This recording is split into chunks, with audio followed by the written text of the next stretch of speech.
मेरे प्रिय दोस्तों, आज मैं आप लोगों के लिए एक बहुत ही मजेदार रोचक कहानी लेकर आया हूं। दोस्तों, मुझे विश्वास है कि इससे पहले आप ऐसी कहानी नहीं सुने होंगे। दोस्तों, अगर आपको यह कहानी अच्छी नहीं लगी तो इस वीडियो को डिसलाइक जरूर कर देना। एक बार की बात है, एक राज्य में एक राजा और रानी राज करते थे। दोनों ही अपनी प्रजा का खूब ध्यान रखते और दोनों ही बहुत अच्छे थे।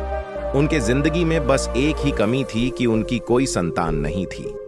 एक बार रानी ने मन इच्छा जताई कि उनकी एक बेटी हो जो सबसे सुंदर और प्यारी हो। कुछ सालों बाद रानी की यह इच्छा पूरी हुई और उन्होंने एक सुंदर सी बेटी को जन्म दिया, जिसका नाम उन्होंने स्नो व्हाइट रखा। पूरे राज्य में खुशियां ही खुशियां थीं, लेकिन यह खुशी ज्यादा दिनों तक नहीं रह सकी। कुछ दिनों बाद जब राजा और रानी जंगल में घूमने गए तो एक जादूगरनी ने मौका पाकर रानी को चिद्दिया बना दिया और अपने पास पिंजरे में कैद कर लिया।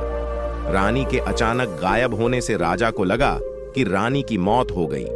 राजा बहुत दुखी हुए और उन्होंने स्नो व्हाइट की देखभाल और मां के प्यार के लिए दोबारा शादी की। लेकिन जिससे उन्होंने शादी की वो वही जादूगरनी थी जिसने रानी को चिड़िया बनाकर कैद कर लिया था।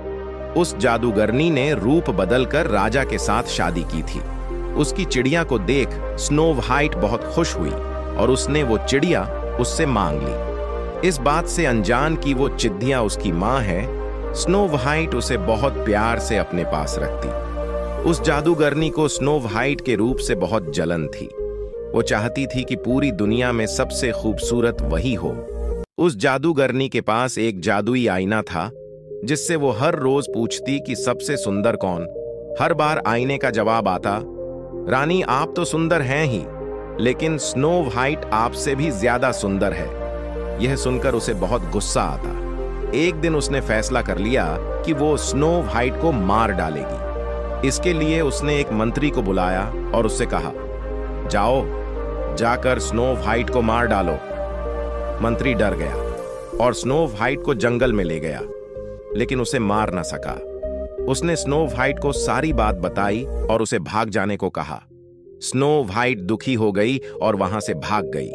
मंत्री ने वापस आकर झूठ बोल दिया कि उसने स्नो व्हाइट को मार दिया है। जादूगरनी रानी बहुत खुश हुई। उधर स्नो व्हाइट जंगल में भटक ही रही थी कि उसकी नजर एक छोटी सी झोपड़ी पर गई। वो उस झोपड़ी में चली गई। वहां उसने देखा कि बहुत छोटी छोटी 7 प्लेट लगी हैं और उसमें कई तरह के भोजन हैं। स्नो व्हाइट को भूख भी लगी थी, तो उसने हर प्लेट में से थोड़ा थोड़ा भोजन कर लिया। फिर उसकी नजर वहां लगे 7 बेड पर पड़ी। स्नो व्हाइट को नींद भी बहुत आ रही थी, तो वो आराम करने का सोचकर एक बेड पर लेट गई। लेटे लेटे उसे नींद आ गई और वो सो गई। तभी थोड़ी देर बाद वहां 7 बौने आए। उन्हें अंदाजा लग गया था कि वहां कोई आया है। जैसे ही उनकी नजर स्नो व्हाइट पर पड़ी, उसकी खूबसूरती देख बौने उसे देखते ही रह गए। तभी स्नो व्हाइट की नींद खुली और उसने डरते हुए बौनों को सारी बात बताई।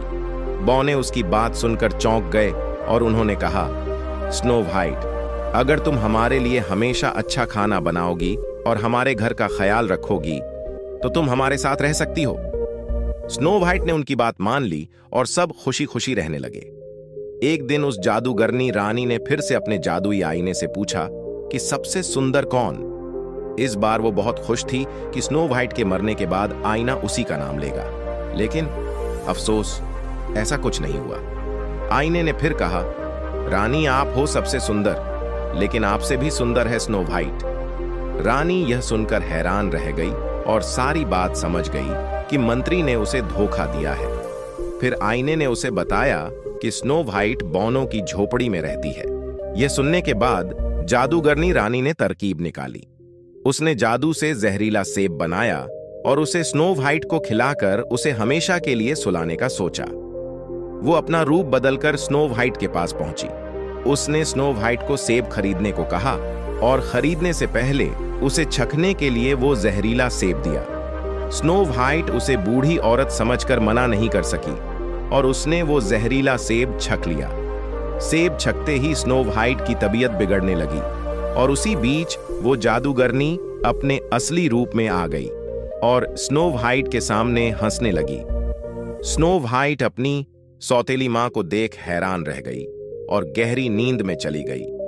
उसके कुछ देर बाद ही वहां बौने आए और स्नो व्हाइट को वहां पड़ी देख वो दुखी हो गए। उन्हें लगा स्नो व्हाइट उन्हें हमेशा के लिए छोड़कर चली गई। उन्होंने उसे दफनाने का सोचा, लेकिन उनका मन न माना और उन्होंने उसे एक शीशे के ताबूत में रख दिया।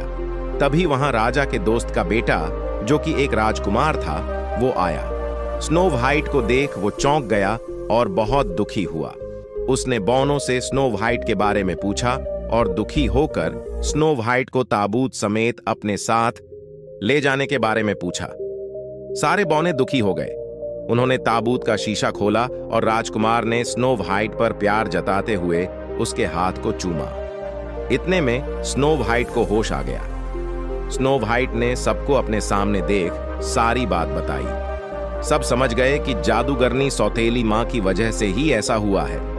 वो बौने जादूगर बनकर राजा के दरबार पहुंचे और उन्होंने कहा कि उन्हें पता है कि रानी को खूबसूरत बनने का शौक है।